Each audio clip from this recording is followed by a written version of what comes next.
recodificar variables y definir el diseño de encuesta por muestreo. Para esta parte de recodificar variables, em, básicamente vamos a trabajar nuevamente con la encuesta hogares. Ya vamos a trabajar con la encuesta hogares. Voy a copiar un poco del código que habíamos visto en la anterior clase, que era la que cargaba la información de la encuesta hogares, ¿no? Si ustedes la tienen, era utilizando la URL que les había pasado, ¿no? En algún momento, que la deben tener, ¿no? La deben tener a mano por allí, ¿no? Y si no, también se los paso aquí al Meet para que lo tengan a mano. Este código me ayuda básicamente a limpiar, bueno, a cargar, perdón, la base de datos de interés, ¿no? En este caso, voy a cargar la encuesta hogares 2019, ¿no? Voy a cargar la encuesta hogares 2019.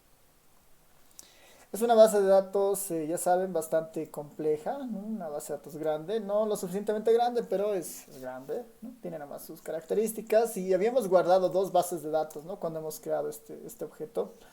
Hemos guardado la encuesta hogares 2019 y la encuesta hogares de personas y de vivienda para la 2019, ¿no? Eso habíamos hecho hace unas cuantas clases atrás.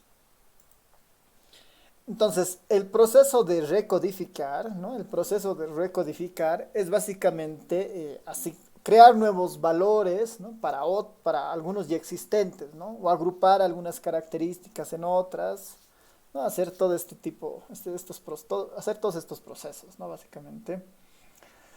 Eh, Como la anterior clase hemos introducido una librería que nos ayuda mucho a esto, vamos a volver a a habilitarla, a cargarla acá, que es la librería DPLR, ¿no? Que es parte de este universo Tidyverse, que es una librería muy útil para varios procesos justamente de preprocesamiento o preanálisis, ¿no? La librería DPLR. Ya habíamos visto la anterior clase el comando mutate, ¿no? Que es útil para generar nuevas variables. Hemos visto, ¿no? Comandos como el select para seleccionar variables. Hemos visto que este concepto del operador pipe. Entonces vamos a retomar un poco de estos conceptos ahora para este proceso de recodificar las variables, ¿no? Recodificar las variables. A ver, podemos empezar tratando de trabajar con alguna variable que creamos vale la pena recodificar, por ejemplo, ¿no? Podemos trabajar con alguna variable que vale la pena recodificar. La idea de recodificar es justamente de alguna manera disminuir o crear nuevas clases a partir de otras, ¿no? Nuevas categorías a partir de otras. Hay un comando que se llama recode, que es justamente hace el proceso de recodificar. Les voy a mostrar ahí el help de recode. Es bastante sencillo en el fondo, porque lo único que tenemos que darle es la variable de interés,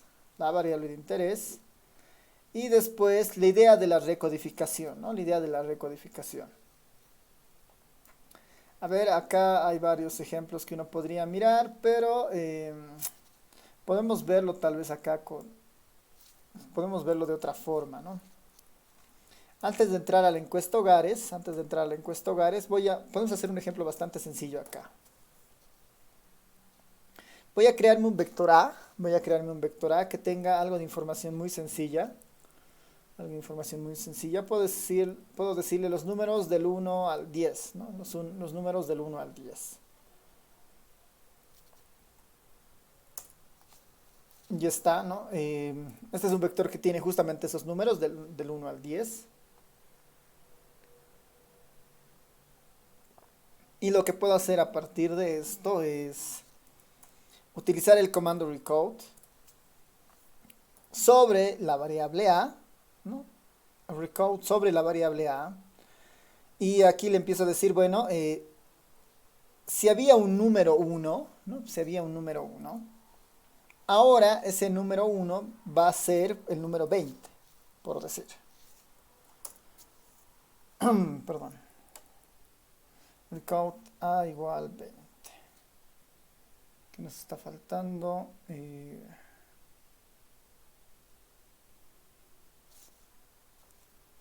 déjenme ver esto. Ya sé. Es mucho más sencillo cuando tenemos los... Mucho más sencillo cuando hay texto, pero veremos con los números cómo funciona esto del recode. Perdón. Con los números debería ser suficiente hacer esto.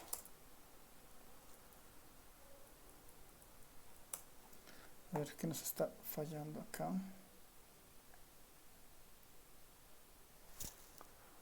A ver, denme un momentito, debería funcionar. Hay algo que me estoy olvidando.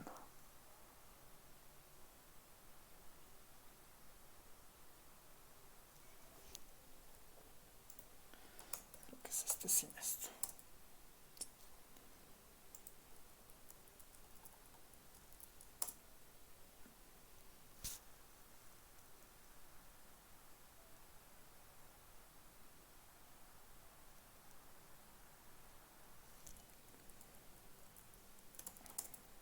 Ya. Está bien, con los números siempre es medio complicado hacer esto. Tal vez no es la mejor, no es el mejor ejemplo utilizar los números, pero ya igual lo veremos así, ¿no? Puedo decir ahora que eh, esta L que se está poniendo al final en realidad es más eh, para decirle al R que eh, este es el número de reemplazo si quieren para este número en específico, ¿no? Por eso las comillitas simples. El 20 lo vuelve 2, por ejemplo, ¿no? Aquí mismo yo puedo incorporar otro tipo de codificación, ¿no? Y puedo decirle, también quiero que el 2 también sea 20, por ejemplo, ¿no? Y así podría ir cambiando varios de los números, ¿no? Quiero que el 4 sea igual a 30. No quiero que el 4, me está faltando una coma, quiero que el 4 sea igual a 30, ¿no? Entonces, el recode tiene justamente esa intención, ¿no? El recode tiene esa intención. Capaz que esto sea mucho más sencillo o mucho más útil cuando tenemos alguna variable más cualitativa, digamos, ¿no? Asociada a alguna clase. Como en el caso de la variable hombre-mujer, por ejemplo, ¿no? La variable hombre-mujer es un ejemplo de una variable de tipo clase, digamos, ¿no? Acá uno podría decir, bueno, yo quiero hacer un recode sobre este vector, La característica que me interesa es por decir 1.hombre. Ahora esta variable simplemente va a ser, por decir, h, ¿no? Simplemente h. ¿Qué es lo que va a hacer el recode? Todos donde había hombres lo va a volver un h. Todos los hombres un h, ¿no? Y lo que yo quiero acá también es que todos donde haya la otra palabra, digamos en este caso m por mujer, y eso lo voy a cambiar si es que encuentra un 2.mujer, ¿no? Entonces con el recode ahí puedo hacer hm, ¿no? Hombre, mujer, hombre, mujer, hombre, mujer. Esa es la idea básica del recode. Esa es la idea básica del recode. ¿Y cómo está si es que si este cambio yo lo quisiera mantener, obviamente esto lo tendría que asignar de esta forma, ¿no? Yo lo tendría que asignar más o menos de esta forma. ¿No? Ese sería el uso sin el dplyr todavía, ¿no? Simplemente cambiando, ¿no? O si yo quiero crear una nueva variable que se llame, por decir, sexo, h o m, por decir, ¿no? Acabo de crear una nueva variable que se llama sexo con esta recodificación. Entonces, si ahora yo le pido a la base de datos table de EH19P de la variable sexo. Ya tengo ahí H y M, ¿no? Entonces está mejor, digamos, ¿no? Está un poco ya más corto y está funcionando justamente el comando como tiene que ser, ¿no? Entonces el comando recode es útil justamente para eso. Dependiendo más o menos las categorías que ustedes tengan. A veces cuando se lee una base de datos las opciones que se tienen son muy largas, se las quiere agrupar en otros valores, ¿no? Entonces hay muchas necesidades para este proceso de cambiar, ¿no? De cambiar justamente la información y esta es una alternativa bastante completa para hacer esto. Entonces el recode no es nada más que eso. Tiene sus, eh, tiene sus alternativas, ¿no? En base un poco a lo que uno quiera reemplazar, ¿no? Pero de la manera más intuitiva es así de simple, ¿no? Es la variable más todas las categorías que uno quiere reemplazar por otras.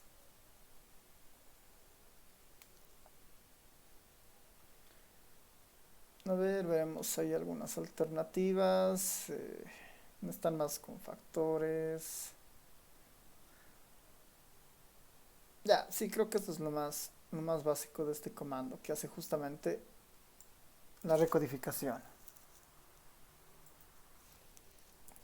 Ahora el siguiente paso debería ser, bueno, cómo utilizamos el recode con el dplyr, ¿no? Que es un poco la siguiente conexión.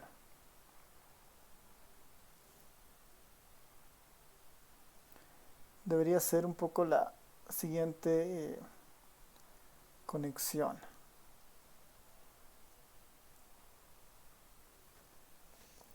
A ver, podemos tratar de generar esta misma línea, la de acá, pero con el recode, ¿no? La misma línea con el recode. Oh, perdón, con la librería dplyr. ¿Cómo funciona la librería dplyr? Hemos dicho que se pone la base de datos, se pone el operador pipeline, ¿no? Y empezamos a utilizar el comando, ¿no? La recodificación muchas veces es para reemplazar una variable a partir de esa recodificación o crear una nueva a partir de esa codificación, ¿no? En este caso nosotros hemos creado una nueva a partir de la codificación. Entonces en todos los casos está orientado a alterar alguna variable o crear una nueva variable.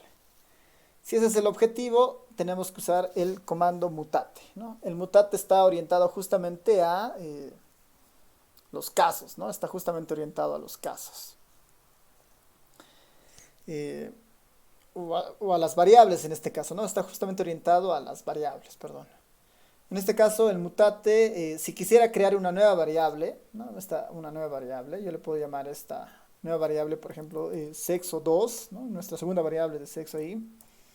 Y decirle, bueno, perdón, esta variable que acabo de crear va a provenir de hacer un recode, ¿no? Va a provenir de hacer un recode. Muy parecido al de aquí arriba, pero como estoy ya en el dplyr, no es necesario escribir toda la variable con su base de datos. Simplemente la variable y el proceso detrás del recode. Puedo cambiar acá. Aquí voy a utilizar voy a utilizar M como hombre va a ser masculino y mujer va a ser femenino, digamos, ¿no? Otra codificación posible. Entonces, haz un mutate, créate la variable sexo 2 a partir de esta recodificación de esta otra variable con estas características, ¿no? Con estas características. Y esto lo vuelvo a asignar a la base de datos, ¿no? Esto lo vuelvo a asignar a la base de datos. Compilo y ya he creado una nueva variable basada en esta codificación, ¿no?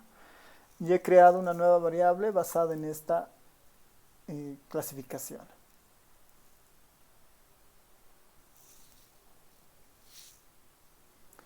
Veremos cuál es el resultado, ¿no? Veremos cuál es el resultado.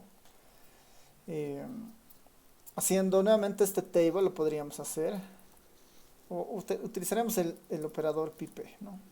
IH19P, pipe, select, la base de datos, en este caso, perdón, la variable sexo 2. Y sobre esta variable quiero que hagas un table. Ahí está, ¿no? Masculino, femenino ahora, ¿no? La nueva codificación está ahí definida.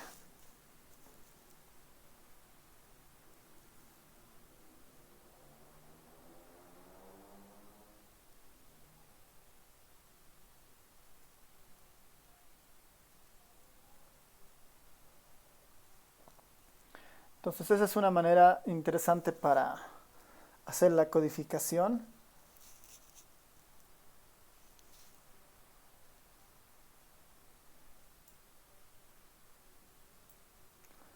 que es bastante completa, ¿no? Es bastante completa la forma de utilizar el recode acá. Ahora, podemos utilizar algunos otros casos, digamos, cuando... O sea, tal vez la desventaja de este recode es que si son muchas las categorías que uno quiere, digamos, transformar, entonces tendría que anotar todas, ¿no? En el caso de las numéricas, en el caso de las numéricas tal vez sea un problema, ¿no? No, ni siquiera en el caso de las numéricas, ¿no?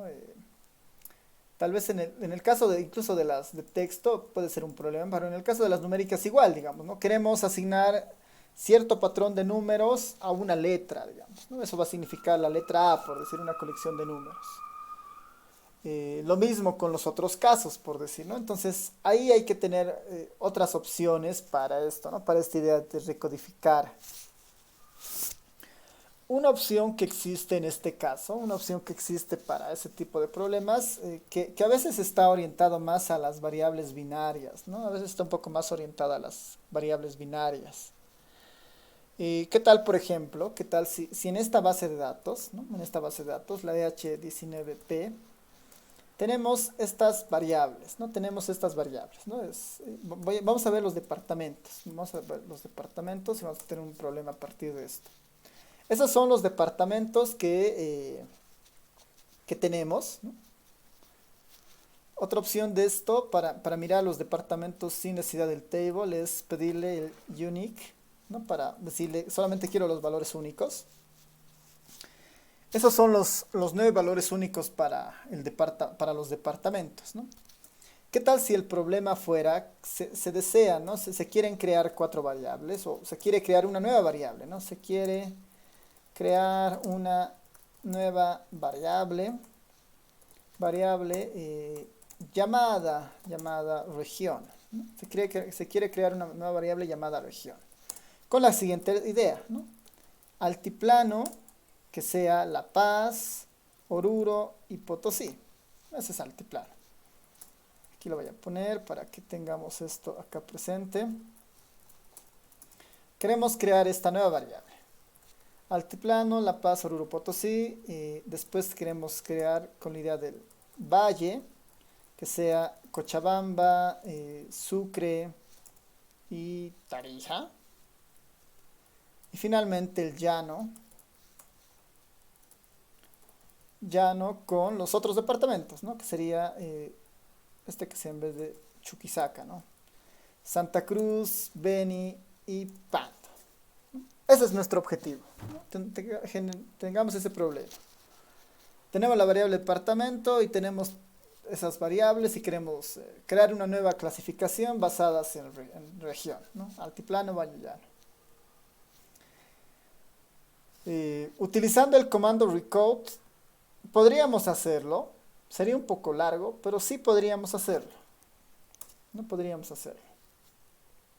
Entonces, ahí les pregunto a ustedes, ¿qué otras alternativas se les ocurren? ¿Qué más podríamos hacer? ¿No? Un poco viendo los conocimientos en R que puedan tener. ¿Qué más podríamos hacer para crear esta variable? Para crear esta nueva variable.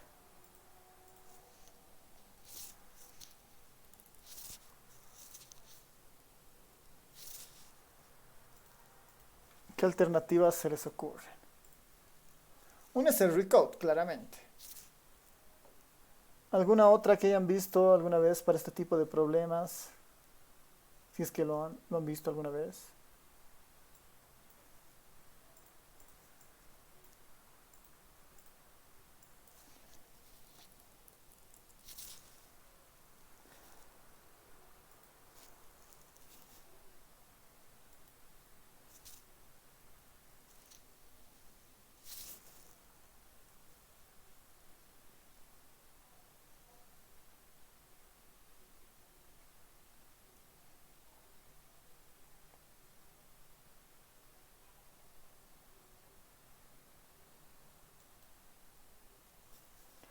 ¿Qué dicen?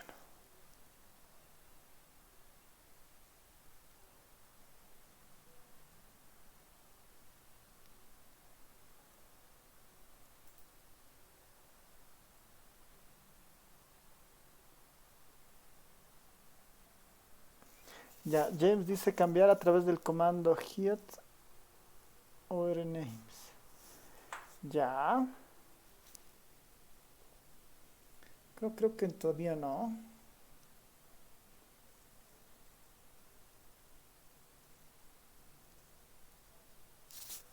A ver, piensen si es que han visto alguna vez estas opciones.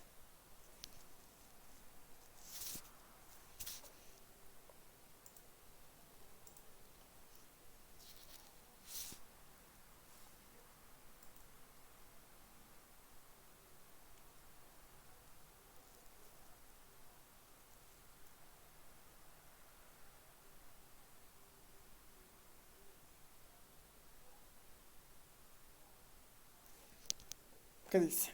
A ver, ¿alguien recuerda alguna opción, alguna alternativa ahí? Veremos qué nos sugiere el R acá.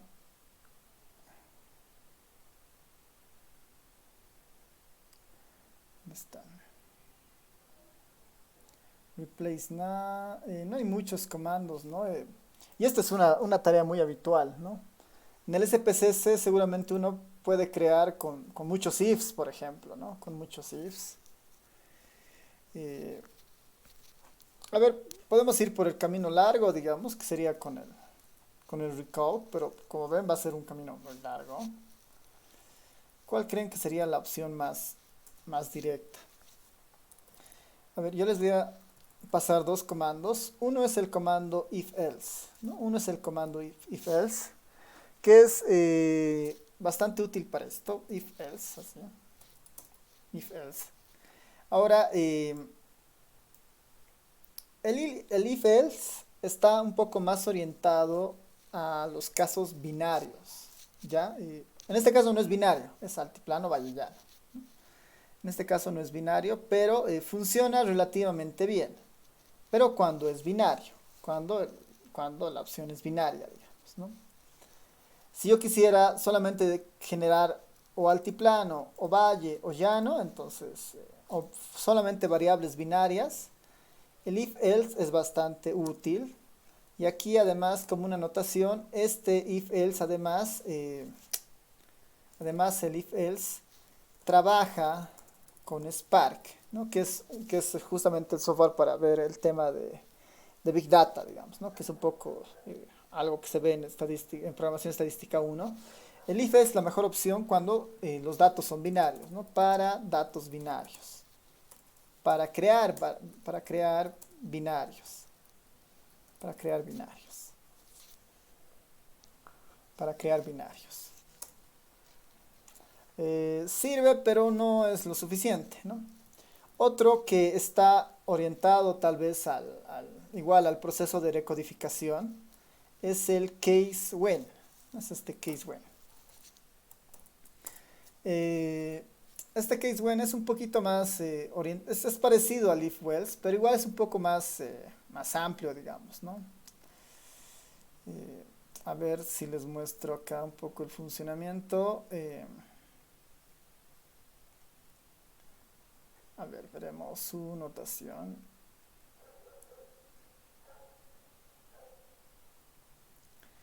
Es muy parecido, dice, ¿no? Al case when del SQL. Esta es otra alternativa que un poco genera justamente la idea de clases, digamos, y en base a esas clases un poco identifica algunas características. Miren, a ver, les voy a mostrar este ejemplo que está acá, del ERE, para ver más o menos qué es lo que hace.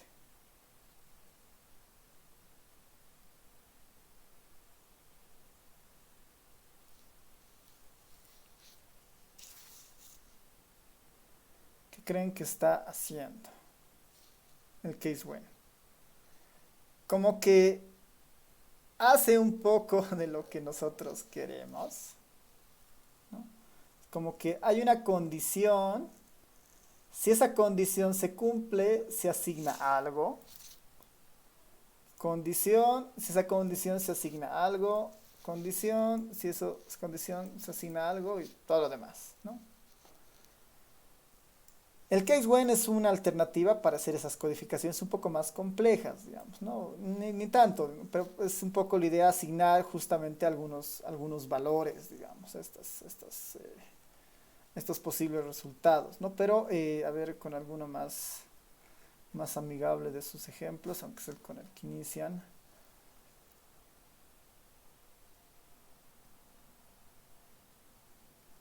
Ya.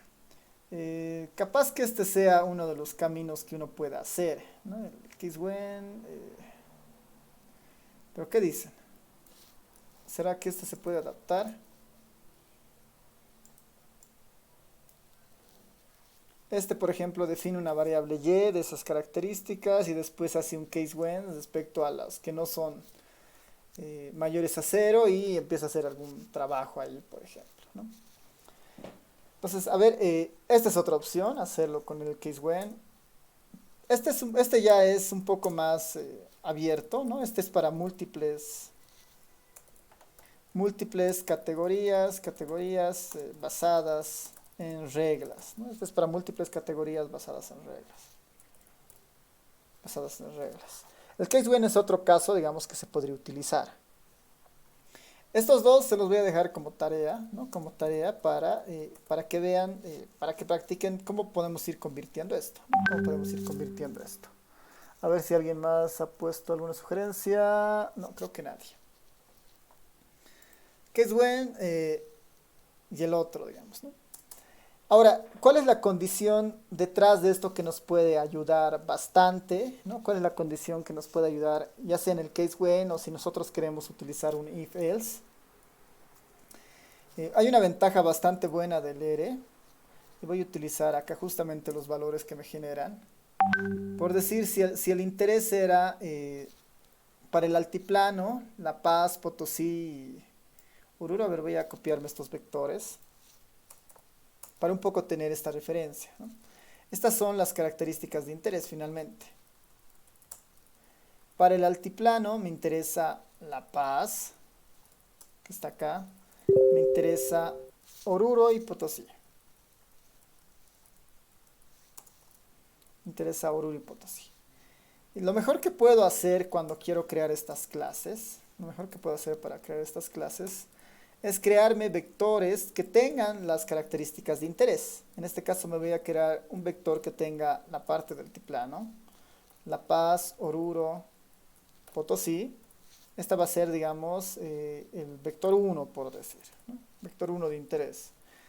Mi vector 2 de interés va a ser el otro, ¿no? Que es justamente la parte del valle, ¿no? Que sería Chuquisaca, Cochabamba y Tarija, ¿no? Estas tres que vengan acá.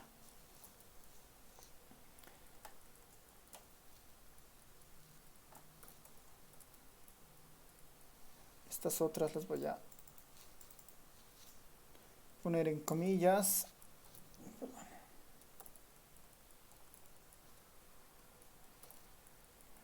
Comillas. Y vamos a crearnos estos vectores para eso. Este trabajo a veces se lo hace, por ejemplo, si tenemos muchos municipios y no sabemos al departamento que pertenecen, pero sí tenemos en otra base de datos una especie de correspondencia entre estos municipios, esto puede funcionar relativamente bien. Lo único que sí es un poco de bastante código, hay que preparar esto anteriormente para que no tengamos muchos problemas, ¿no? B3. Ya, por ejemplo, tenemos estos dos, ¿no? Estos tres vectores.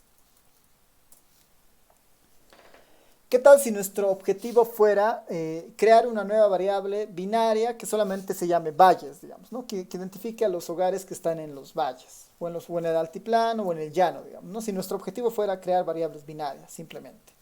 Ahí podemos ir con el if else, o podemos ir directamente con el operador binario del ERE. Por ejemplo, si pongo EH19P, el operador pipe, y le digo mutate, quiero que crees una nueva variable que se va a llamar altiplano, que identifique a todos los hogares que se encuentran en algún municipio del altiplano, La Paz, Oruro, Potosí. Entonces quiero que tú utilices la variable depto, y acá el operador que se utiliza para comparar con un vector es este operador, porcentaje in porcentaje. y ahí le voy a poner el vector B1. ¿Qué es lo que va a hacer este comando? ¿Qué es lo que va a hacer este comando? Justamente es de la variable depto, todos los que coincidan con al menos, con cualquiera de las opciones que están dentro de este vector, les va a poner un true y a los otros casos les va a poner un false. Y para eso va a crear la variable altiplano. Esto funciona bien si es que queremos hacer una especie de variable ahí medio binaria, digamos. Esto yo lo voy a guardar. Bueno, y a partir de esto quiero que me muestres, ¿no? Select la variable que acabo de crear, la variable altiplano. No voy a asignar todavía, lo voy a compilar simplemente, ¿no? Entonces, ¿qué es lo que está haciendo esta base de datos? Bueno, y además quiero que aparte que selecciones, perdón, aparte que quiero que lo selecciones, quiero que después hagas un table, ¿no? Bien encadenado. Entonces, agarra la encuesta hogares, genera la variable altiplano, la selecciona y después le hace un table. Y ahí está, por ejemplo, una tablita de los departamentos que están en el altiplano, digamos, ¿no? La Paz, Oruro y Potosí. ¿No? Si mi objetivo fuera hacer una tabla, digamos, ¿no? Ya si mi objetivo es crear esas variables, ¿no? Si mi objetivo es crear esas variables, podría aquí hacerlo directamente, ¿no? Y decirle, bueno, esa es la variable binaria para altiplano. La variable binaria para valle va a tener un poco la misma construcción. Valle, depto, in, el vector B2. Finalmente llano, digamos. Altiplano, valle llano, llano va a ser igual a la variable depto, el operador in, y finalmente la variable que quiero comparar o el vector que quiero comparar es el vector 3. Que se vea un poquito mejor, entonces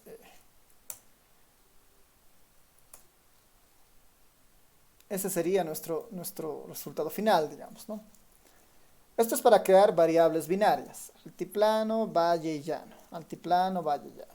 Esto lo guardo en la misma base de datos, una vez que los cree con el mutate. Ah, bueno, aquí hay un error donde estoy. H19P, H19P. A ver, ¿dónde estamos? Me está faltando algo.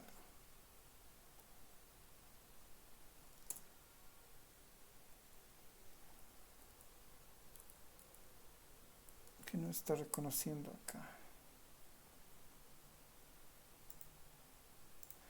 Bueno, mis espacios. Llano, depto en B3. B1, B2, B3. Ah, esta de acá es la que no está terminando de leer la de aquí arriba. Ahora sí. Esta era para el table simplemente. Ya. ¿No? Y ya acabo de crear esa variable, ¿no? Ya acabo de crear esa variable. Si vemos la base de datos ahora, la view de la EH19P, al final de esta base de datos, ¿no? Al final de esta base de datos deberían estar las tres variables que hemos creado. A ver, al final de esta base de datos, ya bueno, tarda en cargar. Mejor si la vemos entonces con names de EH19P.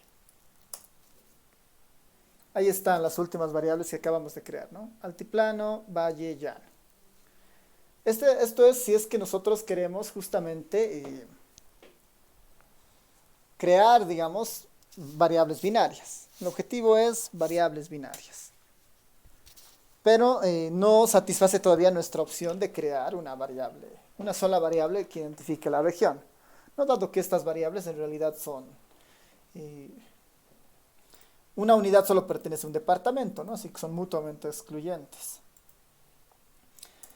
Entonces acá que tal vez deberíamos explorar la opción del case when, ¿no? Entonces esto va a quedar todavía como tarea, lo del case when, para que lo vayan viendo, pero una opción larga sería utilizar el recode para cada uno de los valores poner, digamos, ¿no? Ahora la pregunta ¿será que ahí el recode? El recode es bastante bastante restrictivo, digamos, ¿no? O sea, en el recode sería ideal, por ejemplo, que en este caso yo simplemente ponga, por decir, la variable EH19P depto, por decir, y aquí le diga, bueno, quiero que codifiques altiplano siempre y cuando estés en el vector 1, por ejemplo, ¿no? Esta codificación sería sumamente útil, ¿no? Si funcionara. Van a ver que no funciona, digamos, no es tan inmediato, digamos, con el recode. El recode necesariamente trabaja como uno a uno, uno a uno, uno a uno. Para otros trabajos, digamos, un poco más agregados, hay que buscar la opción del porcentaje in y combinarla con el case when, si uno quiere múltiples categorías, o con el if else. Y si el if else tampoco te es tan necesario, han visto que podemos crear variables binarias directamente con el mutate, por ejemplo, ¿no? Podemos crear las variables directamente ahí, ¿no? Ya. Entonces, esta es la idea del recode. Ahí les he mostrado algunos comandos que pueden ir explorando. Ahí hay un trabajo pendiente de crear grupos para estas otras, ¿no? De manera tal vez más útil, digamos. Entonces eso va a quedar como pendiente, como tarea. Y ahora nos vamos a centrar en esto de definir el diseño de una encuesta por muestreo, ¿no? Que creo que es lo más importante en esta parte, en el sentido de que es muy probable que siempre utilicemos encuestas para hacer algún tipo de análisis, ¿no? Entonces, para esta parte del diseño de encuestas por muestreo, tenemos que recordar brevemente nuestras clases de muestreo, ¿no? Tenemos que recordar brevemente nuestras clases de muestreo. E inferencia, ¿no? Eh, Se ven dos materias de muestreo en la carrera con la idea de aprender cómo obtener muestras probabilísticas de una población. ¿Para qué obtenemos esas muestras probabilísticas de una población? Pues para hacer inferencia hacia una población, ¿no? Hacia una población determinada. Entonces, ese aspecto lo tenemos que también trasladar a la parte computacional, en este caso utilizando el R, el proceso de utilizar una encuesta para hacer un proceso de inferencia. En esa idea, el paso que tenemos que hacer es justamente este: definir el diseño de encuesta. Definir el diseño de encuesta. Entonces, tal vez antes de esto, ¿no? Voy a poner ahí algunos comentarios. Si, si tenemos, ¿no? Si tenemos una base de datos proveniente de una encuesta por muestreo,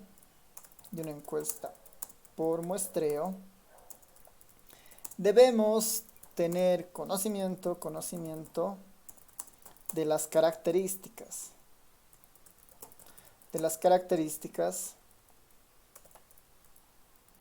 del diseño muestral empleado en esa encuesta, empleado en la encuesta, ya que este diseño afecta de forma directa el proceso de estimación y de medición de los errores. Bueno, y viene acompañado, ¿no? Y tiene un error de muestreo, ¿no? Entonces, es diferente hacer el análisis de una base de datos que proviene de un registro administrativo, de un censo, ¿no? Porque ahí estamos trabajando con puros parámetros, a tener una base de datos que proviene de una encuesta donde cualquier indicador o cualquier estadística que nosotros generemos, en teoría ya no son parámetros, sino son estimadores, digamos, ¿no? Dependiendo un poco la formalidad que nosotros le demos.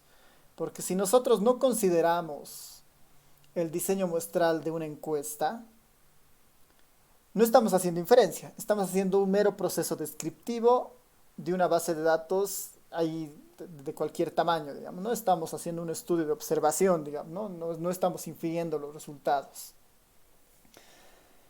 Y eso puede ser peligroso, digamos, ¿no? Podemos empezar a dar estadísticas erróneas si no consideramos ese detalle, porque el diseño muestral afecta necesariamente la estimación, ¿no? Afecta el valor real, eh, los sesores, ¿no? Los sesores de estimación, ¿no? Esta idea del sesor estándar, esta idea de las distribuciones muestrales que se ven en inferencia, están nomás vinculadas, pues, al proceso de muestreo.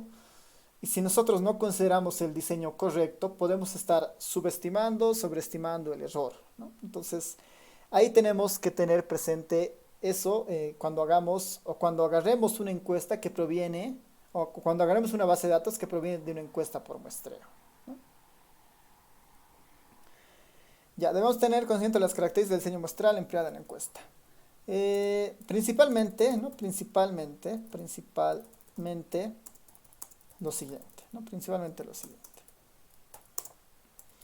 Si el diseño, si el diseño fue, si el diseño tiene etapas, ¿no? Si el diseño tiene etapas, la conglomeración, la variable de conglomeración y de estratificación son muy relevantes, ¿no? Primera pauta ahí importante es que si el diseño que viene de la encuesta, ¿no? Si ustedes tienen noción de que esa encuesta ha utilizado etapas, si el diseño tiene etapas, ¿no? Al menos dos etapas, ya tiene un conglomerado presente, ¿no? Si el diseño tiene etapas, y entre paréntesis puedo poner o, de una o conglomerados, digamos, o conglomerados finalmente, o conglomerados.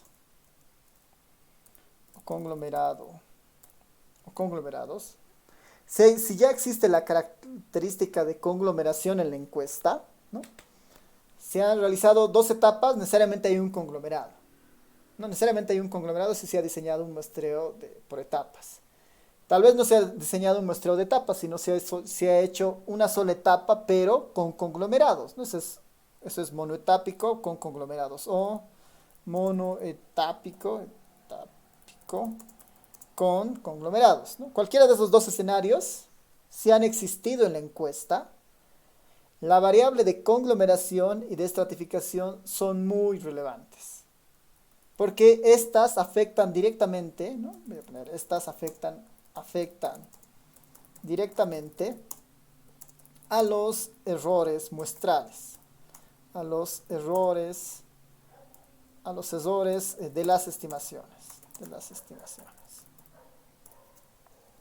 Entonces ahí el mensaje es, si nosotros sabemos que hay etapas o es un muestreo monoetápico con conglomerados, si nosotros no tomamos en cuenta o no conocemos las variables de conglomeración y de estratificación, siempre vamos a estar subestimando el verdadero error de muestreo detrás de la encuesta.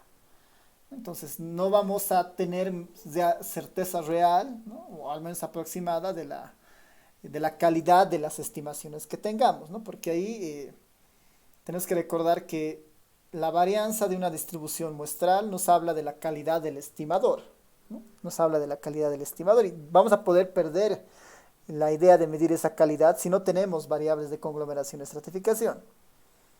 Los conglomerados, la variable de conglomeración siempre infla la varianza, siempre eleva la varianza. Y la variable de estratificación trata de reducir la varianza. Entonces, si no tenemos los dos y solo uno, entonces estamos igual creando un efecto falso, ¿no? Tenemos que tener exactamente los dos para compensar esa idea, digamos. Siempre y cuando se hayan utilizado en la encuesta, ¿no? Si es de dos etapas, necesariamente debe haber conglomeración. La estratificación es más opcional, seguramente, ¿no? Pero si se ha utilizado y está ahí, es lo mejor es tener, ¿no?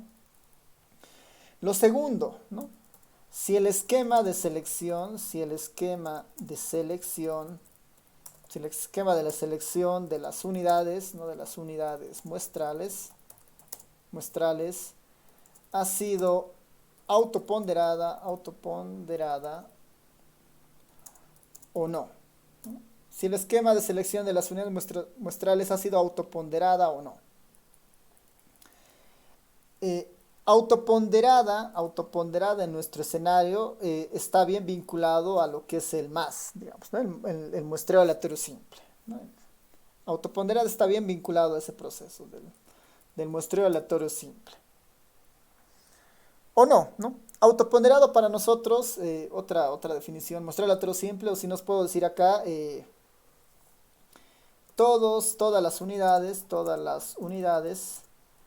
tenían la misma, tenían la misma probabilidad de ser seleccionadas.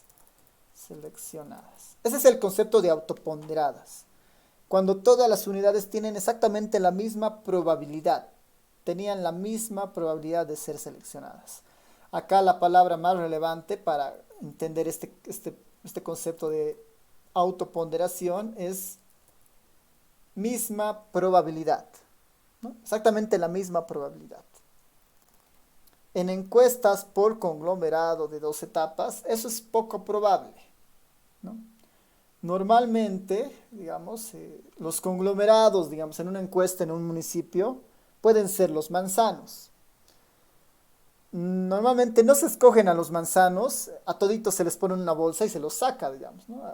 Han debido ver en sus clases de muestreo que el esquema de selección, cuando tenemos, digamos, manzanos de distinto tamaño, por decir, hay diferentes viviendas en algunos manzanos, hay un esquema de selección que es el muestreo proporcional al tamaño, donde se le da más importancia a los manzanos con más viviendas para que aparezcan en la muestra. Eso es natural, digamos, ¿no? Porque de alguna manera tenemos más información y el operativo de campo en términos de logística es mucho más sencillo, garantiza que va a haber muestra en ese manzano. Entonces hay casos donde damos mayor peso a algunos manzanos respecto a otros. Eso ya no es ponderado, ¿no? Ya no es un modelo autoponderado. A menos que, digamos, en una primera etapa sea proporcional al tamaño, y en una segunda etapa sea aleatorio simple y además no hayan estratos, digamos. Ahí eso igual genera un muestreo autoponderado. Entonces ahí todo es una discusión, digamos, ¿no? Ahora, ¿por qué es relevante en este caso, no? En este caso, ¿no? Cuando el esquema de selección de unidades muestrales ha sido autoponderada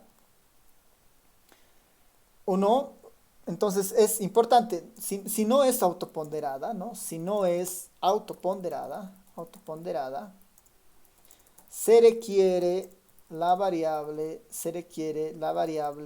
conocida como el factor de expansión. Si no es autoponderada, se necesita el factor de expansión. El factor de expansión, recordarán ustedes que es el inverso de la probabilidad de selección.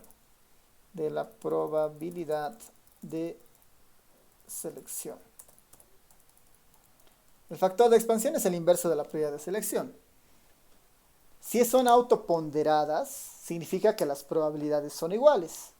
Por lo tanto, cuando le saque la inversa de la probabilidad de selección de un mismo número, que es una constante, el factor va a ser exactamente igual para todos, ¿no? Si el factor de expansión es igualito para todos, no importa, ¿no? Porque las expansiones siempre van a ser la misma, es como una constante cualquiera. Pero si no es autoponderado, las probabilidades de selección van a ser distintas para cada individuo, y cuando yo haga la inversa de esa probabilidad de selección, los factores van a ser distintos, es decir, que la expansión es diferente. Así que ahí, digamos, esos son los dos temas más importantes cuando uno trabaja con una encuesta por muestreo. Reconocer al menos, o sea, si se han dado cuenta, hay 3 variables importantes, ¿no? Hay 3 variables relevantes. Hay 3 variables relevantes. Conglomerados, ¿no? Aquí voy a poner principalmente, primera etapa. Estratificación, igual, principalmente primera etapa. Estratificación, primera etapa. Y factor de expansión.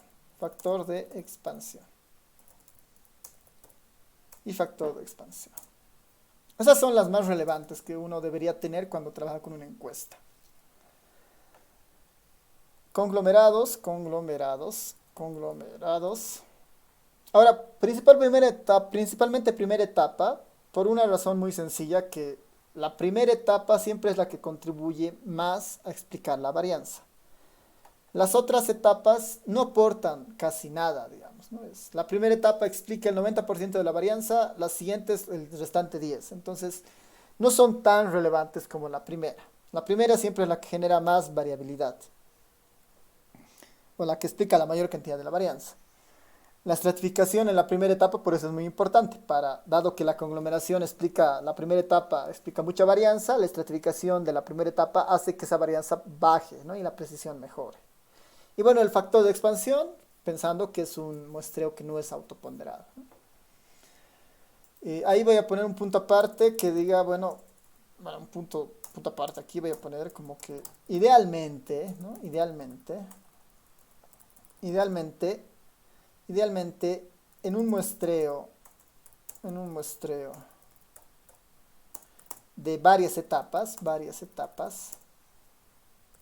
y estratificados, ¿no?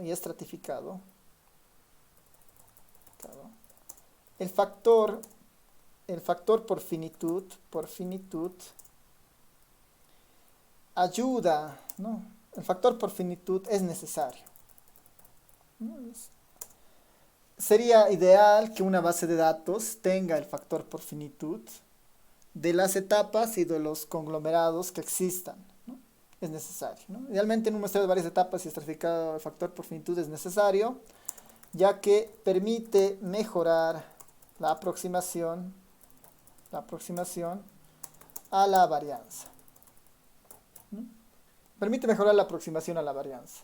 El factor por finitud ayuda justamente a eso, acercarnos más al verdadero valor de la varianza. En la práctica es muy raro, en nuestro país al menos, que el factor de finitud se incluya, ¿no? Las bases de datos no vienen con eso, ¿no? Es raro, incluso es raro que una base de datos con conglomerados y todo lo demás incluya los conglomerados. A veces hay bases de datos que hacen y no incluyen esos. Y ahí tenemos que estar conscientes de que si no incluyen, pues, estamos subestimando claramente el error. No estamos subestimando claramente el error. Entonces, esa introducción es sumamente necesaria para esto. Y estas consideraciones hay que tenerlas siempre y cuando estemos trabajando con encuestas por muestreo, que son grandes, y las encuestas por muestreo grandes normalmente tienen que tener este tipo de trabajos previos, digamos, ¿no? Al momento de haber sido recolectadas. Tiene que haber ese trabajo previo, es bien necesario. Ya, entonces, la encuesta hogares que estamos trabajando es una encuesta por muestreo. Así que todo el análisis que hagamos sobre esta encuesta, si no definimos el diseño muestral, es completamente descriptivo. Es descriptivo de la muestra simplemente. Pero si nosotros definimos el diseño muestral, ya los distintos análisis que hagamos van a tener un carácter de inferencia. Ya sea una inferencia descriptiva o una inferencia ya con fines para modelar algo, digamos, ¿no? Así que eso siempre tenemos que tener en mente. La librería, existen dos librerías que trabajan o hacen funcionar este concepto de definir el diseño muestral. Existen dos librerías. Una librería de las primeras que hay en el ERE, que es la librería Survey. Esta es una de las primeras librerías que están orientadas a trabajar con encuestas por muestreo. La librería Survey. Si no la tienen, recuerden que tienen que instalarla, ¿no? Instalen la primera vez, install package Survey y todo lo demás, y después simplemente habilitarlo con la librería Survey, ¿no? Así que esta es una de las primeras librerías que hace esto. Hay una segunda librería,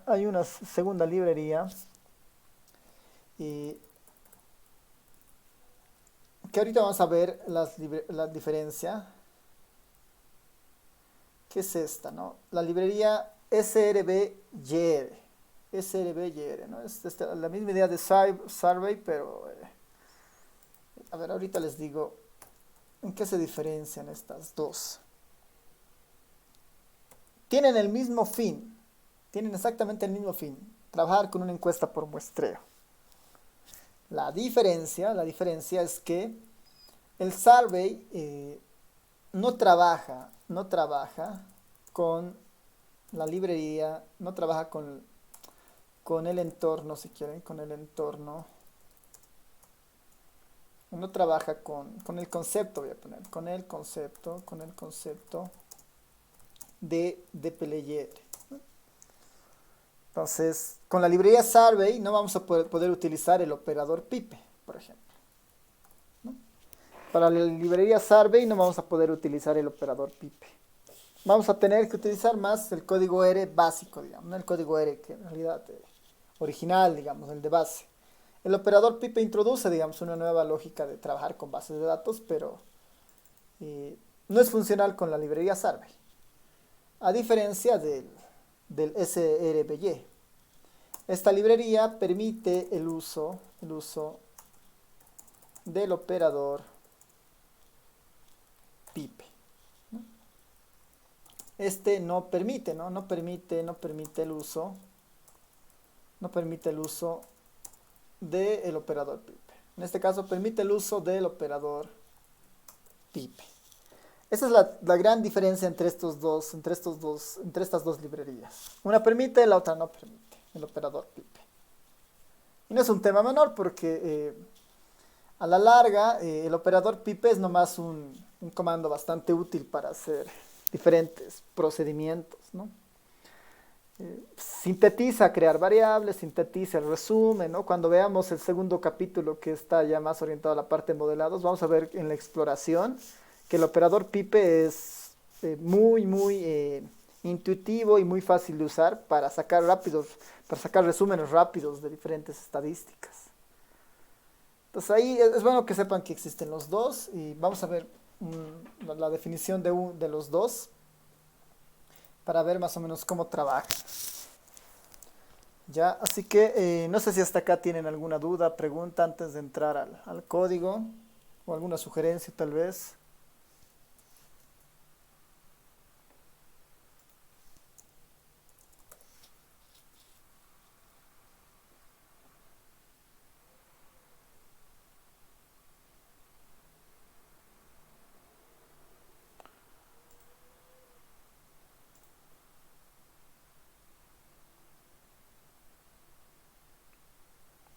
Ya, todo bien, ya, súper. Entonces, vámonos a nuestra base de datos.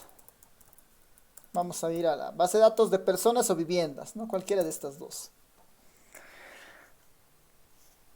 Como les he dicho, el primer paso es buscar las variables importantes. La encuesta Hogares 2019 es una encuesta nacional, tiene múltiples etapas, creo que tiene 2 en el urbano y 3 en el rural, tiene estratificación, no es autoponderada porque genera distintas probabilidades de selección, ¿no? Tiene ahí sus características propias. Y algo bueno que es que a lo largo del tiempo han ido mejorando en cuanto a la presentación de algunas variables. Y ya casi todas las encuestas actuales tienen estas variables.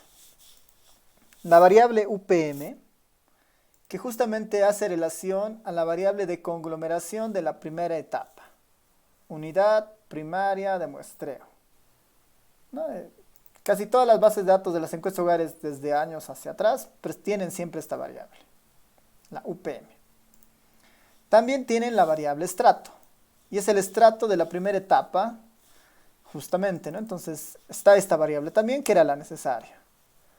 Y está finalmente la variable factor, que hace relación justamente al factor de expansión, que nos va a dar un poco la idea de la expansión de la información, ¿no? Nos va a dar un poco la idea de la expansión de la información. En este caso es la variable factor. Sería ideal que tenga el factor por finitud, sería ideal, pero no hay, ¿no? No hay esa variable de factor por finitud. Pero tiene al menos las tres más relevantes, ¿no? Con el factor por finitud se aproxima la varianza, se gana precisión, así sería lo ideal, pero no hay, no, así que es trabajar con lo que tenemos. trabajar con lo que tenemos. En teoría, como es una base de datos tan grande, ¿no? 39.000 observaciones, eh, estamos, estamos de alguna manera, no estamos perdiendo demasiado, digamos, en cuanto a precisión, ¿no? No estamos perdiendo demasiado al ser una base tan grande. Eh, Tal vez estemos subestimando levemente, ¿no? Subestimando levemente, ¿no? Por esto de las etapas, digamos, ¿no? Estemos subestimando levemente el verdadero error, ¿no? Estemos subestimando levemente. Así que eso lo tenemos que tener en mente, ¿no? Posiblemente estemos subestimando levemente. Ya, entonces vámonos a definir el diseño. Primero lo hagamos con la librería Survey, ¿no? Primero lo hagamos con la librería Survey. Una vez que hemos definido la librería, utilizamos el comando svydesign para decirle que vamos a definir el diseño muestral de esta encuesta, de una encuesta en particular, ¿no? Lo primero que tenemos que hacer es definir la estructura del diseño. Definir la estructura del diseño, así que, a ver, voy a reservar. Este primer espacio está justamente para identificar, si quieren, la estructura del diseño. En este caso, normalmente se lo pone de esta manera. Se identifica la variable de la primera etapa, ¿no? Se identifica la variable de la primera etapa.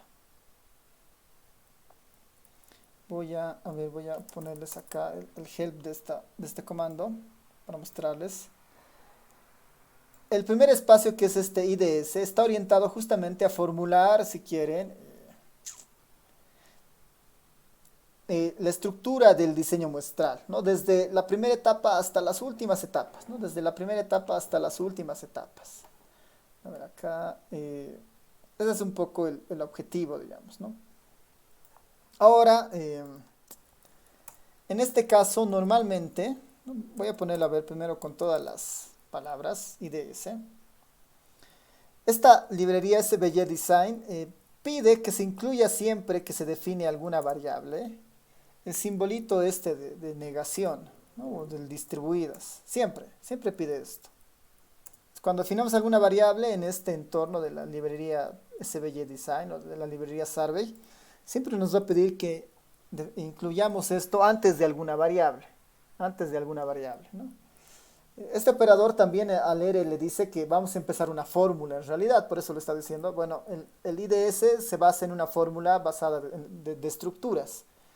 La primera etapa es la UPM, es el conglomerado, que en este caso en el área urbana correspondía a manzanos y en el área rural correspondía a comunidades, por ejemplo.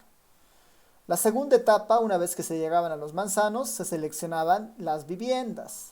O una vez que se llegaban a las comunidades, se seleccionaban unas subcomunidades, digamos, como partes de esas comunidades, partes más pequeñas, y de esas partes más pequeñas se seleccionaba recién a la vivienda, digamos, ¿no? Hay una tercera etapa a veces en estos casos. Entonces, pensando que si hubieran dos etapas, el más habilita acá las siguientes etapas. Primera etapa, UPM. Segunda etapa, yo debería poner la otra variable que identifica la segunda etapa, si hubiera en la base de datos. En este caso podría poner folio, que hace relación a la vivienda. Se selecciona el conglomerado y después se selecciona las viviendas, que están identificadas con estas dos variables.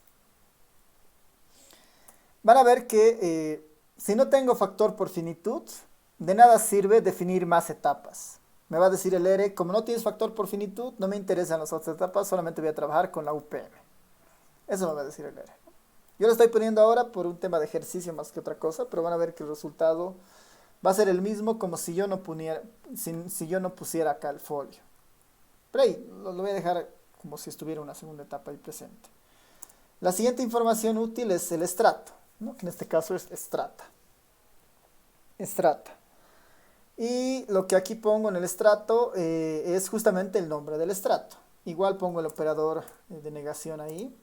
Y pongo el nombre del estrato, de la variable que tiene el estrato. En este caso, el nombre de la variable del estrato se llama estrato. Estrato de la primera etapa. si existieran más etapas o más estratos, igual, más el estrato de segunda etapa, que ya no contribuye mucho, no hace sentido demasiado poner estratificación en etapas de segunda, tercera etapa, no hace mucho sentido. En términos de precisión, no mejora casi nada, ¿no? La primera etapa es la más importante siempre. La siguiente variable importante hemos dicho que es el factor de expansión. La siguiente variable importante es el factor de expansión. En nuestro caso, esa variable para este comando sbj_design es el argumento weight, ¿no? de peso. Nuevamente el simbolito de negación. Y ahora introducimos la variable que hace relación al peso o al factor de expansión, que en este caso se llama factor.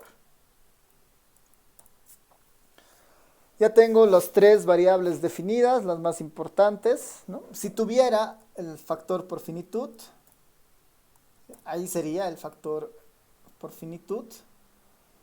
Aquí hay una variable donde estás, strata props, perdón, FPC en este caso.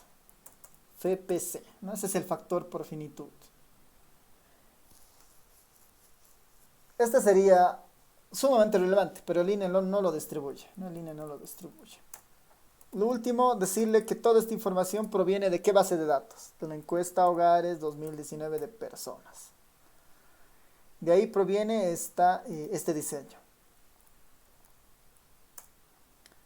Entonces defino todas las variables aquí adelante y finalmente al final tengo toda la base de datos como tal. Ahora, este diseño lo tengo que asignar a algún lugar. En este caso lo voy a asignar a algún objeto que se va a llamar SD1, digamos, ¿no? El diseño o SD, digamos, el diseño, sample design, digamos, el diseño de muestreo de la encuesta Hogares 2019P, digamos, ¿no? Que se llama así, SDEH19P. A ese objeto lo voy a guardar. Compilo y debería generarse ya este objeto, el SDEH19P. Veremos, va a tardar un poco porque es una base de datos medio grande. Y ya está, ¿no? Se acaba de crear. Ahora, acá es importante mencionar algo, que lo que hace el sbj_design es crear una nueva base de datos. En este caso está creando esta base de datos. Es una nueva base de datos, con la diferencia que esta base de datos está lista para hacer el proceso de inferencia.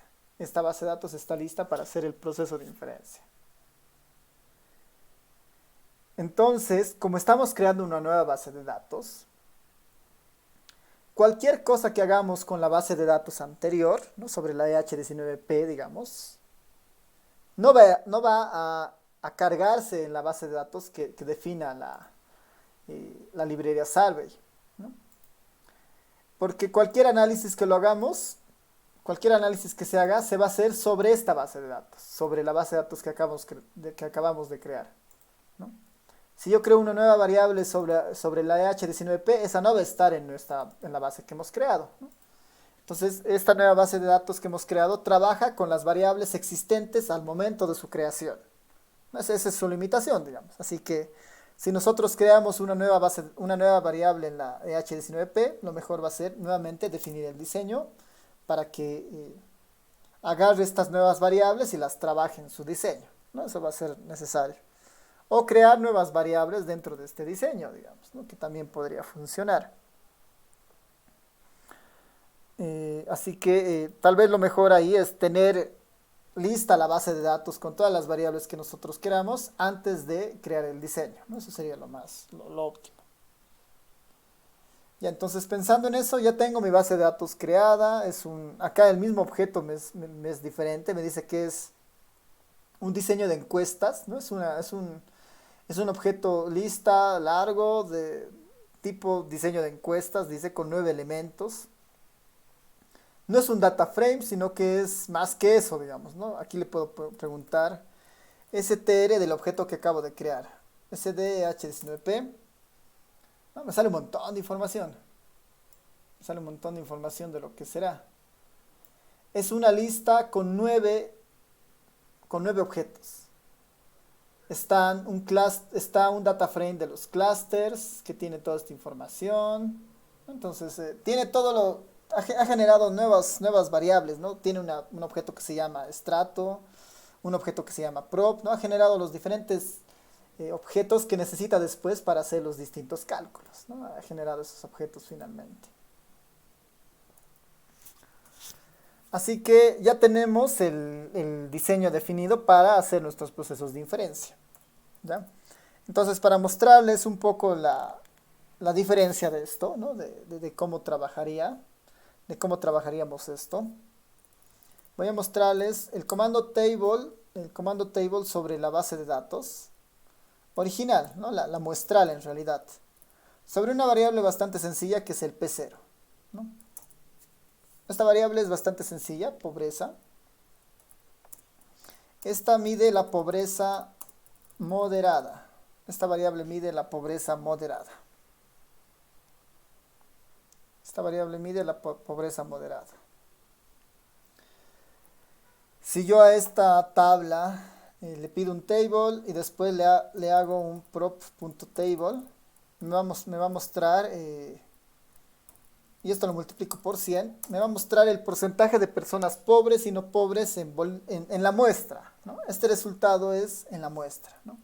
Es pobreza moderada en la muestra, ¿no? Es un análisis descriptivo sobre la muestra. Yo puedo decir que el 37.5%, digamos, ¿no? El 37.5% de las personas que están en mi muestra son pobres de mi muestra, ¿no? Todo el tiempo es sobre mi muestra, ¿no? De estas 39.000 personas, el 37.5% había sido pobre. No es inferencia, es completamente una descripción de la muestra. Para hacer el proceso de inferencia tengo que incorporar el diseño muestral. Entonces, para eso, dado que ya tengo un objeto que tiene que contiene toda la información del diseño muestral, tengo que utilizar este objeto, ¿no? Ahora, ¿cómo se utiliza ese objeto? Es con los distintos comandos que me permiten ahora trabajar con encuestas por muestreo que han sido ya definidas. El prefijo SVY va a habilitar un montón de comandos que han aparecido y que básicamente pertenecen a la librería Survey, que están orientadas a trabajar con objetos que provienen de diseños de encuestas, ¿no? A partir de la definición del diseño que hemos hecho. Existen todos estos comandos, ¿no? que pertenecen justamente a la librería Survey. Puedo hacer un gráfico de caja considerando el diseño muestral, puedo hacer una desagregación, digamos, una agregación de la información utilizando el SVY by, un test chi cuadrado, un coeficientes intervalos de confianza para proporciones. Puedo hacer análisis factorial, puedo hacer modelos lineales, histogramas, regresiones, modelos lineales, medias, ¿no? Plots cualquiera, cuantiles, ratios, pero todo considerando el diseño muestral, ¿no? Entonces, es como un mundo paralelo, digamos, ¿no? Hay comandos básicos para descriptiva y hay comandos paralelos, ¿no? Para procesos de inferencia, a partir de bases de datos de encuestas por muestreo. El comando similar al que hemos utilizado antes, este table, será el SVY table, ¿no? El SVY table, ¿no? Normalmente hay correspondencia casi con los comandos, por ejemplo, ¿no? El comando min obtiene la media para ser descriptiva. El comando SVY min calcula la media, pero para hacer procesos de inferencia, ¿no? Esa es un poco la idea. Haremos el SVY table de la misma variable, de la variable pobreza. En este caso, lo que tengo que decirle acá es el diseño que voy a utilizar. Tengo que darle el nombre de la base de datos. En este caso es SDEH19P. Y acá tengo que darle la información. Quiero que saques la pobreza monetaria de esta base de datos, ¿no? De este diseño básicamente. Como es una variable, tengo que ponerle el simbolito de negación adelante y con esto debería funcionar, ¿no? Con ese debería funcionar.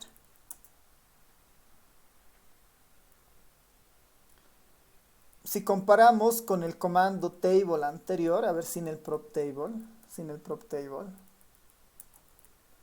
el table simplemente era un proceso de conteo de personas pobres y no pobres. De las 39.000 personas, 14.000 son pobres, 24.000 no son pobres. Es un proceso de conteo sobre la muestra. Comando svgTable, utilizando el diseño muestral, ya hace el proceso de inferencia. Ya no está apuntando a los 39.000 personas. Debería estar apuntando a la cantidad o a la población a la cual hace inferencia. En este caso, como es una encuesta de hogares en Bolivia, debería estar apuntando a toda la población en Bolivia, ¿no? Si hago aquí un zoom, veremos a cuánto está expandiendo. Está expandiendo a 11.521.556 personas. Esa es su población de expansión, ¿no? Ahí está expandiendo. Entonces, este resultado ya es inferenciable. Yo puedo decir que, según esta base de datos, según el proceso de inferencia, 4.282.000 personas, ¿no? 4.200.000 personas, ¿no? Casi 4.300.000, digamos, son personas pobres moderadas, ¿no? Son personas pobres moderadas. A este comando que ya está haciendo la inferencia, puedo hacer el prop table, prop.table, lo mismo que antes, por 100, y tengo el resultado en porcentajes. El primer prop table, a ver, esto lo voy a borrar. El primer prop table sin el diseño era este. Y el segundo prop table con el diseño es este.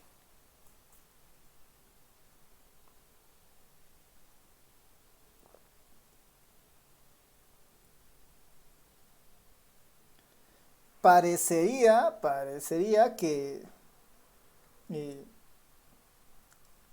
los estimadores, o sea, la estimación, la información entre la muestra y la población se está pareciendo bastante, ¿no? Se está pareciendo bastante. La encuesta, haciendo el proceso de inferencia,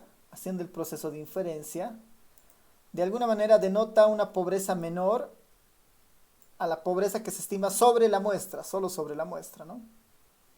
Este es el proceso de inferencia, ¿no? Finalmente el dato que nos interesa es este 37.17. Este es el dato que nos interesa. Entonces ya estamos haciendo ya el proceso de inferencia. Y este 37.17 se ha construido finalmente a partir de estos valores ya expandidos, digamos, ¿no? A los 11 millones de personas.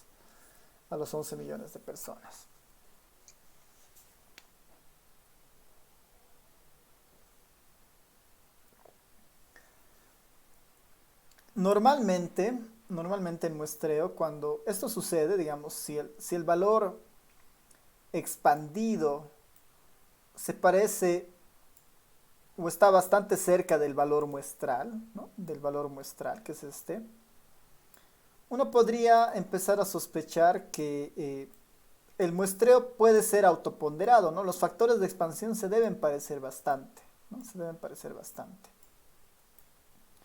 Capaz que sí, digamos, ¿no? Uno podría decir, bueno, parece estar existiendo algo, entonces veremos si estas coincidencias se mantienen cuando bajemos un poco, y lo veamos por departamento. Veamos este mismo resultado por departamento.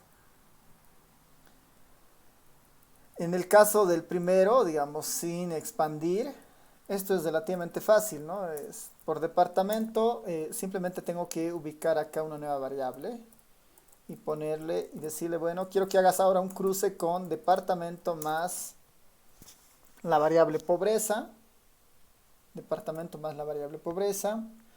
Sobre esto quiero que hagas un prop.table, ¿no? Quiero que saques los valores relativos. A nivel de las filas, ¿no? A nivel de las filas. El prop table saca, hace variables relativas básicamente. Y le digo por filas, por columnas o de la celda completa, digamos, ¿no? En este caso me interesa por fila. De tal manera que todas las filas siempre sumen 100. Esto me da una idea de la pobreza en cada departamento. Multiplicado por 100, ¿no? Hay 54 personas pobres en Chuquisaca, 39 en La Paz, 38 en Cochabamba, según la muestra, según la muestra. Si me voy hacia el lado de la inferencia, debería ser P0 más depto, ¿no? Depto más P0. Depto más P0. Ya un poco aquí la notación varía, ¿no? Para incorporar más variables basta con poner un más. Depto más P0. Aquí podría más área, digamos. Depto, área y P0. No se va a generar para el área urbano-rural, pobreza, digamos, ¿no? Y si pongo más, va a seguir sacando tablas, digamos, ¿no? Finalmente utiliza la idea de un array, digamos. En este caso, para comparar, me interesa solamente el depto y el área, ¿no? Misma salida, pero ya está expandida. Sobre esta hago un prop.table. Prop.table. 1 para decirle que es sobre las filas. Y esto lo multiplico por 100 para tenerlo en porcentajes. Y ahora sí, acá podría comparar los resultados muestrales y inferenciables, si quieren, a nivel de los departamentos, ¿no? Para ver algunas coincidencias o no, ¿no? Chuquisaca 54, en La Paz 42, 39, ya hay una diferencia de 3 puntos. 41, 38 en Cochabamba, Oruro 35, 37, Potosí debería ser igual, Potosí 45, 44, Santa Cruz 24, 24, Beni 36, 37, Pando 31, 31, ¿no? Como que en algunos lugares no se parecen tanto, ¿no? Entonces, en los que se parecen uno podría seguir ahí sospechando que hay algún proceso de autoponderación dentro, ¿no? Pues raro que se parezcan tanto los valores muestrales a los otros, ¿no? Debe haber un proceso interno de postestratificación eh, bastante calibrado, digamos, ¿no? Con la idea de que se parezcan harto estos dos resultados. Pero igual, ¿no? Son supuestos. Pero ya está, ¿no? El comando SVY funciona finalmente así, ¿no? La librería Survey funciona finalmente así. Y ya ahora tenemos un proceso inferencial versus un proceso muestral. Un proceso inferencial versus un proceso muestral. ¿Qué tal hasta acá? ¿Preguntas? ¿Dudas? ¿Comentarios?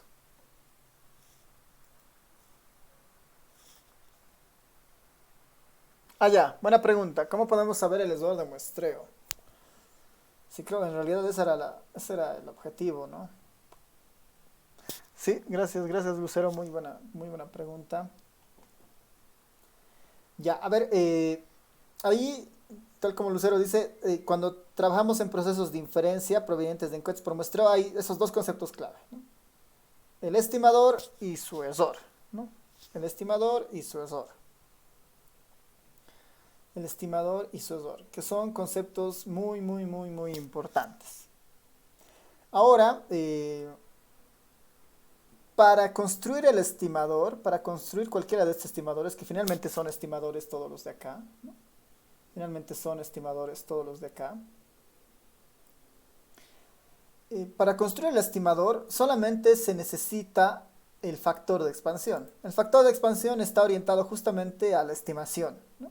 Para tener un estimador, el factor de expansión es más que suficiente, ¿no? Por esto del estimador de Horvitz-Thompson y todo lo demás. Mientras que para conocer el error estándar, para el error estándar, ahí son sumamente necesarios el factor, el estrato y la UPM, ¿no? Para eso, esos tres ahí juegan un rol importante cuando queremos ver el error efectivamente de una estimación, ¿ya? Entonces, a ver, voy a incorporar en estos tablitas que hemos ido haciendo ese ESOR. Para la primera tabla que teníamos acá, la voy a sacar.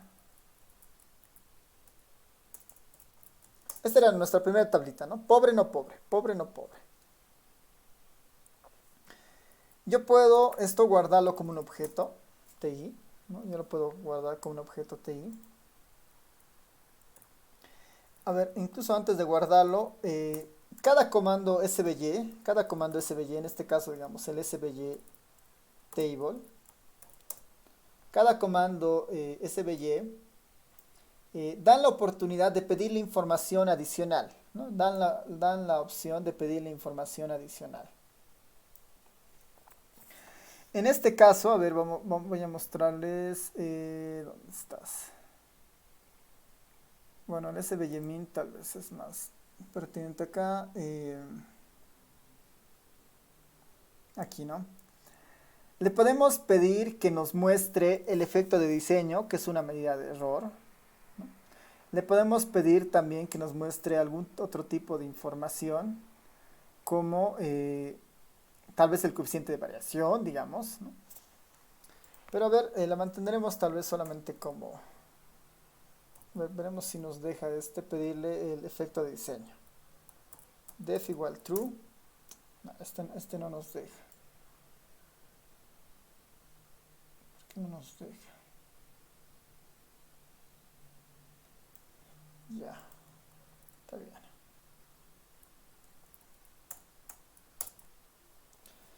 Ya, tenemos ahí el T1, que es justamente nuestra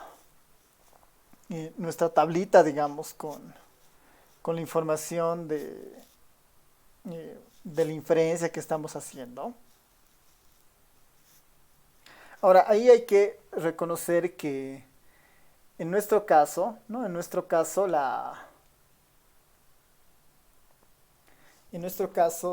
Esta estimación de la tabla es un estimador de un total clase, ¿no ven? Este estimador es un estimador de un total clase. Entonces, sobre estos estimadores se necesitan, digamos, hacer ciertos trabajos, pero a ver, veremos alguna información de esto.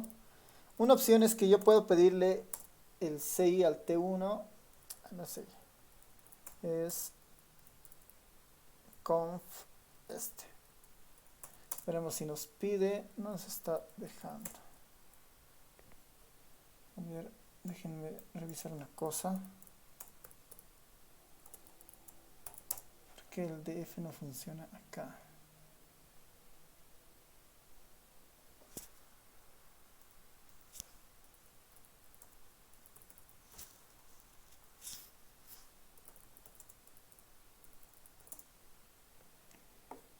A ver.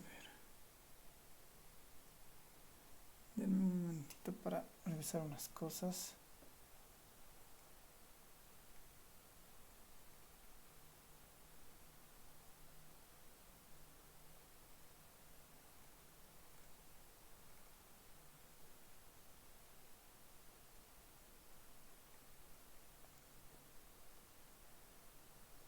¿Dónde estás? A ver, no.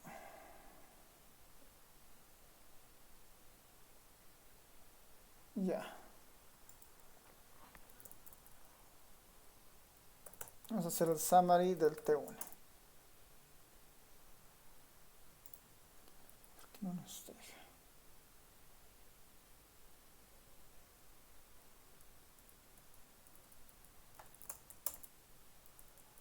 Pobre no pobre, P0.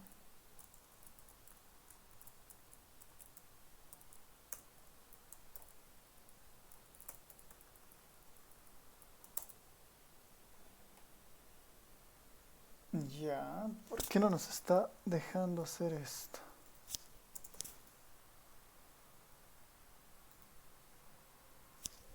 Ya, a ver, antes de entrar al del table, que está medio raro, veremos el SVY min, pero ahorita volvemos al table. Tal vez no ha cargado bien la librería survey, pero veremos con otra variable. Veremos el SVYmin del ingreso laboral, ¿no? La media del ingreso laboral. La media del ingreso laboral. Este es un poco más directo porque este sí ya nos va a presentar de forma directa el error estándar y la media, ¿no? El error estándar y la media. Aquí lo único que hay que decirle es que estaremos trabajando con valores, que los valores perdidos los omita, ¿no? Que los valores perdidos los omita. Entonces, en este caso es un poco más directo, ¿no? En este caso es un poco más directo porque nos está mostrando la media y nos está mostrando el error estándar, ¿no? La media y el error estándar en este caso. Ya tendríamos el estimador y tendríamos su error justamente. El siguiente paso debería ser pedirle alguna otra medida de error, digamos, ¿no? Esta salida. Acá sí funciona el def, sin problema debería funcionar. Le pongo def true y aparte me está mostrando el efecto de diseño, ¿no? Aparte me está mostrando el efecto de diseño. Estimador, error muestral o el error estándar y el efecto de diseño. Si esto, ahora sí lo voy a guardar como un T1. Lo guardo como un T1. A este T1 le puedo pedir varias cosas. Uno es le puedo pedir el coeficiente de variación, ¿no? Le puedo pedir el coeficiente de variación. El coeficiente de variación de este ejercicio había sido de 0.01, ¿no? Del 1%, que está súper bien, ¿no? Es porque el coeficiente de variación es como un semáforo y la idea del semáforo es justamente que me muestre, digamos, ¿no? En qué momento la estimación puede estar medio mala, digamos, la estimación es mala. Otra opción en este caso es pedirle los intervalos de confianza.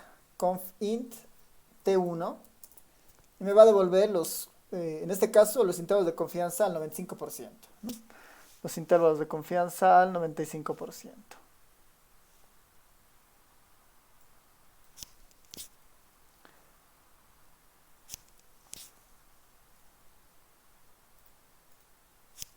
Entonces, está funcionando relativamente bien.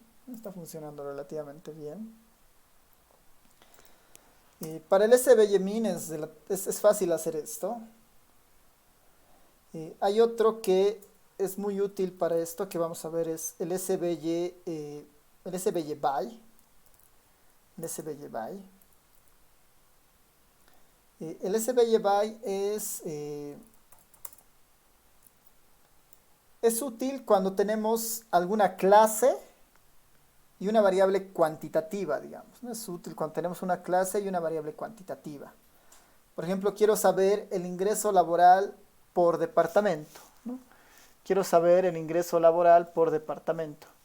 Entonces, en ese caso, por ejemplo, yo ya puedo justamente utilizar el SVY-by, ¿no? Ya puedo utilizar el SVY-by.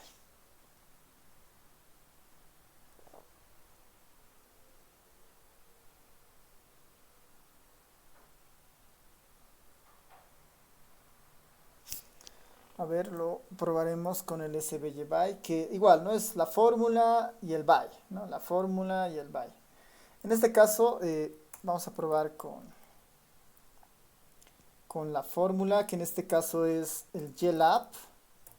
Lo quiero ver by departamento. By departamento. El diseño proviene de la SDEH19P. Y la función, ¿no? La función que quiero que se evalúe para cada ingreso laboral, en este caso es el SVY-min, ¿no? SVY-min. Este es bastante completo, este comando. Voy a poner igual opción de na.rm igual a true para borrar los valores perdidos. Le estoy diciendo que quiero que apliques el SVY-min, es decir, que quiero que obtengas la media del ingreso laboral por departamento utilizando el diseño de la encuesta Hogares 2019, ¿no? Esta es un poco la idea. Y ahí me muestra, estas son las estimaciones del ingreso laboral, su respectivo error estándar para estos distintos niveles, ¿no? Yo acá en el by puedo pedirle todo, puedo decirle por área. Va a sacar la tabla, además de por departamento, lo va a sacar por área. Departamento, área urbano y rural del ingreso laboral, su error estándar. Este resultado lo puedo guardar en un T2 y sobre este T2 puedo pedirle lo demás, ¿no? Quiero ver el coeficiente de variación de cada uno de estos valores. CBT2, ¿no? Ahí están los coeficientes de variación. Quiero pedirle los intervalos de confianza de esta tabla para cada uno de los casos, ¿no? Y se van a incorporar. Se van a ir incorporando en cada uno de los casos. Ya. Entonces, de esta forma tendríamos acceso justamente a los sensores muestrales. En el caso de la tabla, no sé por qué no nos está funcionando este summary, que debería ser más que suficiente. Debería ser SVGTable, P0, Design y el summary. Pero por alguna razón no nos quiere sacar el resultado. SVGTable. Debería ser más que suficiente el summary aquí. A menos que esté entrando en conflicto con algún summary en particular.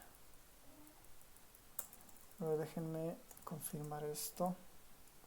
Survey summary.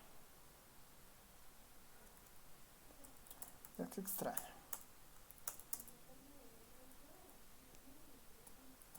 Déjenme probar unas cosas.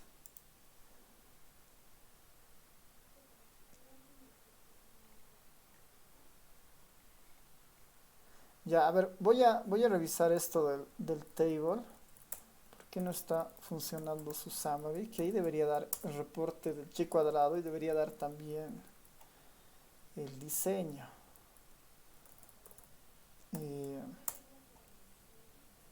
Ya. Bueno, está dando más que todo el chi cuadrado. Pero no nos está mostrando todavía el error de muestreo. Ya. A ver, esto lo voy a revisar. Déjenme ver esto de la tabla. ¿Por qué no está sacando con el summary sus cosas? Pero para las variables cuantitativas, ¿no? El SVY by o el SVY min ya presentan estos datos de manera más rápida, ¿no? Aquí desde este SVY table habría que ver qué hay que incorporar, ¿no? Que ahora no recuerdo, que yo sepa, simplemente era con el summary. Ya, pero igual, lo dejaremos acá más bien. Ya estamos casi llegando a la hora. Así que esto lo vamos a dejar para la siguiente clase. Vamos a ver levemente en la siguiente sesión. Voy a preparar más bien el código para utilizar la otra librería, la SRBYR, ¿no? La otra librería que hemos visto acá. La virtud de esta librería trabaja de la misma forma. Trabaja de la misma forma que hemos visto con la librería Survey. Salvo que esta está más orientada al operador, con el operador pipe, ¿no? Entonces vamos a poder utilizar el operador pipe, es la única ventaja, digamos, de esta SBYR. Tal vez ya no va a ser tan necesario escribir este operador de la negación, digamos, ya se omite. Y eso, digamos, no tiene esas ventajas esa librería de la SRBYR. Esto, voy a preparar un código y les voy a explicar levemente la siguiente clase. Y ya cuando veamos algunos ejemplos en algunos modelos, vamos a volver seguramente a esta librería. Ya, así que no sé si tienen dudas, consultas hasta esta parte.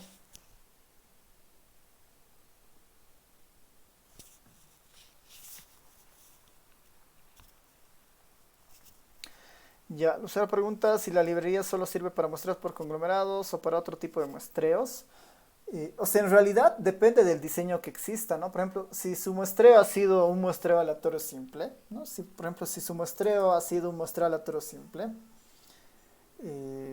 al momento de definir el SVY design, por ejemplo, si fuera solo un muestreo aleatorio simple,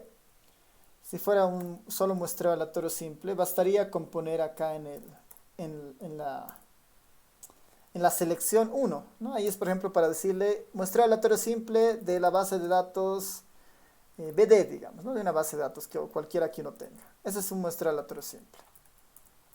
Si no fuera un muestreo aleatorio simple estratificado, digamos, un muestreo estratificado aleatorio simple, ¿no? Estratificado. Entonces, basta con que acá tengan la base de datos y ahí incorporen el estrato, digamos. El estrato se llama estrato, ¿no? Es como se llama en su base de datos. Eso es para un muestreo aleatorio simple estratificado. Si su base de datos fuera no fuera un muestreo aleatorio simple, sino fuera un muestreo PPS, digamos, un muestreo con probabilidades proporcionales al tamaño y además estratificado. Entonces, igual no hay conglomeración, pero sí hay factores de expansión, digamos. Entonces aquí factor igual al ponderador que ustedes tengan, digamos, ponderador. Aquí no factor, perdón, esto es weights, digamos. Los pesos están en la variable ponderador. La variable estrato se llama estrato y eso, digamos, ¿no? Este sería un muestreo estratificado PPS, digamos. Va a depender mucho de la característica de su encuesta, ¿no? Si hay estratos y en qué etapas, ¿no? Si no hay etapas, simplemente se pone uno, por ejemplo. Si no hay etapas, simplemente se pone uno. Y esta librería, por si acaso, es exclusiva para hacer inferencia, ¿no? No para hacer muestreo, ¿no? Es para hacer inferencia a partir de una muestra. Para seleccionar muestra y eso ya hay otros comandos, como el comando sample, o hay otras librerías que hacen procesos de selección, digamos, ¿no? Más orientados a seleccionar la muestra para hacer una encuesta por muestreo. Esto es para hacer inferencia de una encuesta por muestreo, ¿no? Es para hacer justamente completar la ruta, digamos, ¿no? Ya, ¿qué más? ¿Alguna otra pregunta, duda, comentario?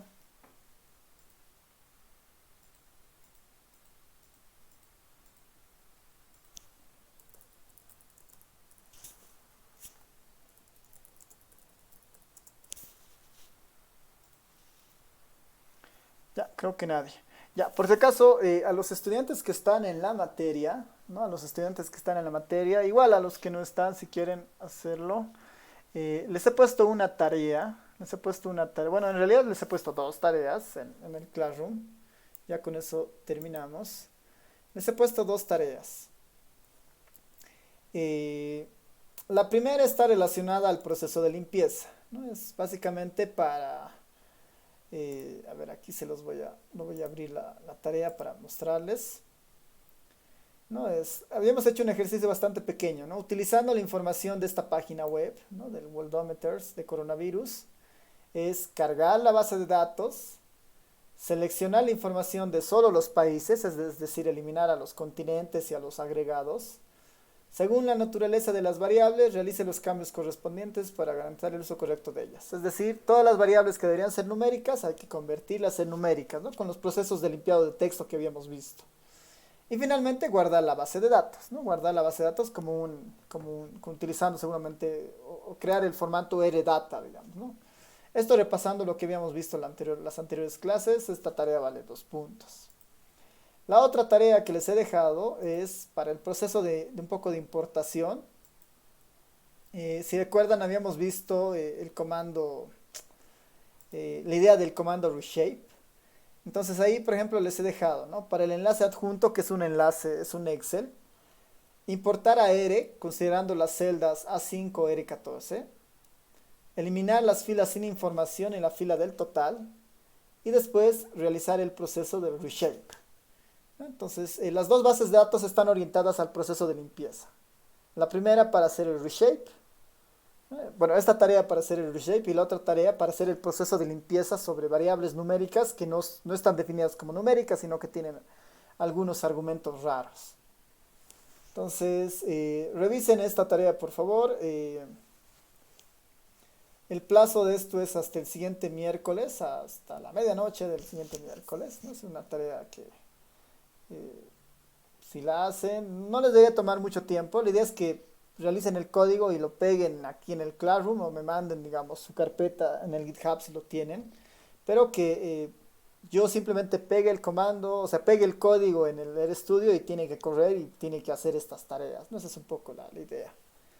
Así que revisen la tarea, revisen ahí el Classroom y esto está disponible hasta el miércoles a medianoche.